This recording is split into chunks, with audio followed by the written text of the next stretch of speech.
Hello, thanks for joining me for another beer review. Right, today, something a little bit different. This beer was sitting in the kind of the health or world foods department area, and there was 3 beers down on the bottom shelf collecting dust. So I thought, yeah, why not? We'll give one a try. I did purchase this about 2 or 3 weeks ago and it was a bit warmer, although it's quite muggy at the moment, but you know it's going to change soon, the weather. I'm reviewing this on the 29th of September. So anyway, this is a beer from Green's Beers and it's their Glorious Pilsner. It's coming in at 4.5% ABV. The thing that's different about this is an original gluten and wheat free beer. So I don't know what to expect, but I'll give it a try anyway. It's in a brown bottle, so that's good. The IBUs are 21 according to Untapped. This beer was produced in Belgium exclusively, I love that, exclusively for Green's Beers out of Stockport, United Kingdom. Anything else? It's got a best before the 9th of May of 2019, so it's got quite a bit of shelf life. Anyway, craft brewed, as it says, in Belgium. So there's the bottle cap, the Green's emblem by the look of it. Not heard of this brewery before. Let's crack it open then. Is it going to go everywhere? No. It's been in the fridge for a few weeks, so any kind of shaking around or whatever has hopefully calmed down. Well, it has. So beer in the glass then. Just using a kind of 3/4 lager glass. Let's try and generate a little bit of head then. There's a little bit left in the bottle. Crisp, clean, clear beer. It's got just over a 1 finger of pure white, frothy head, quite big bubbles, really popping quite quickly. Now to a 1 finger head. Yeah, look at that carbonation. It's actually steaming the glass up, as you can see, but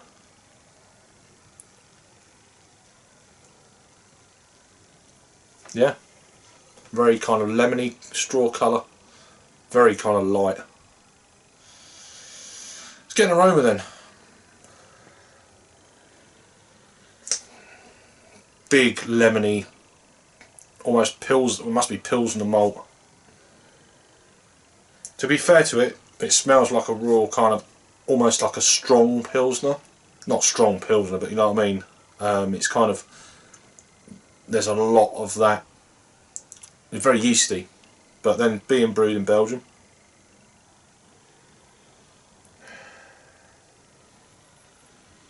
Yeah, lemony, maybe a touch of spice. Slightly kind of crackery malt going on there as well. Almost smells very crisp and very clean, if that makes sense. Let's give it a boil. Cheers.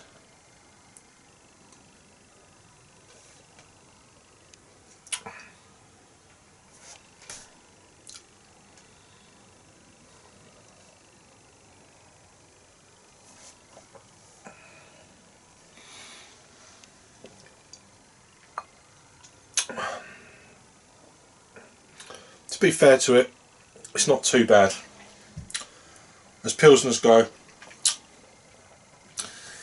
although already 2 mouthfuls I'm getting that slightly bloated sensation in my gut. It's got that kind of burpability about this one. Mind you, I did just neck quite a big mouthful of that one. But no, I mean, this one's it's okay.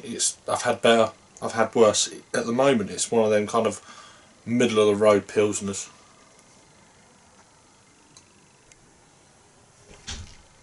Very crisp, very kind of palate cleansing, which is perfect. I'm going to do a few reviews in this kind of little session. So I've just had a stir fry, and this is cutting through that kind of slightly oily and I mean, I had like lime juice on it, and I'm not picking that up at all. I'm picking more of slightly lemon qualities in this. It's sorting out my palate perfectly for the next beer, with a little bit of water in between. People are like, oh, you shouldn't drink and review beers after you've had something to eat. I kind of get that, but this is the way it is, you know. I'm not going to not eat. I'm reviewing this at 8:10 in the evening, so I've got to hang out in 50 minutes time. I want to get a few beer reviews done. I'm not going to wait until after the hangout and then have something to eat. It's just not happening. So that's the why.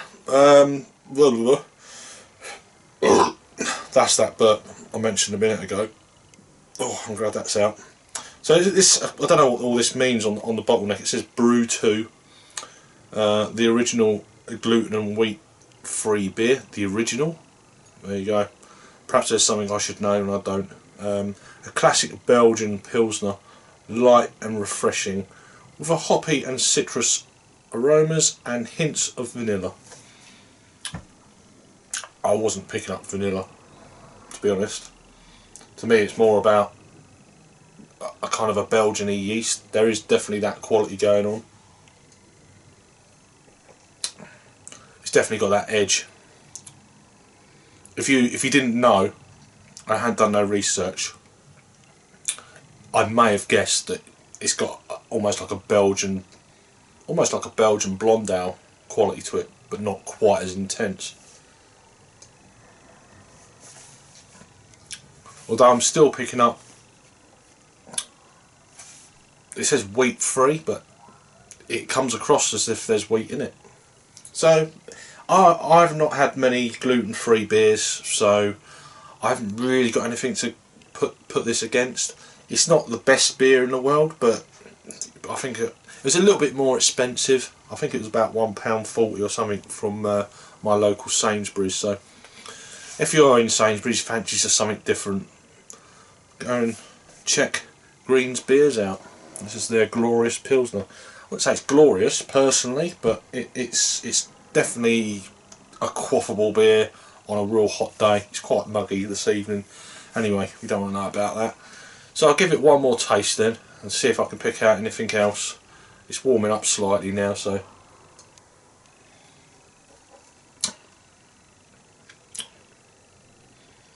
there's a slight kind of white pepper spice edge, just right. It's very minimal, but it's definitely something there. There is that citrusy edge I was on about, that kind of lemon pith. There's a slightly dryness to it, but the flavour actually sticks around on the palate, so that's a good thing. It's not one of them beers that you just drink. It's on the palate, nice, decent flavour, decent flavour, and then it just falls off a cliff, it's gone. It's not one of them, it does actually hang around a bit. So for me, a rating, I'm going to give this a 6 out of 10. I think that's about a fair one for this. Have a quick look on Untapped, the scores there. It's had 1,330 ratings. It's been on Untapped since the 17th of February of 2013. It's coming in at 2.91, as I say, out of just over 1,300 ratings, so that's not too bad there. So we're very close. So yeah, if you've had this beer before or any of the other range, please let us know what you think about it. Kind of a different style label. Anything else? No, that's it. So cheers for watching then, and I'll see you on the next review. Cheers.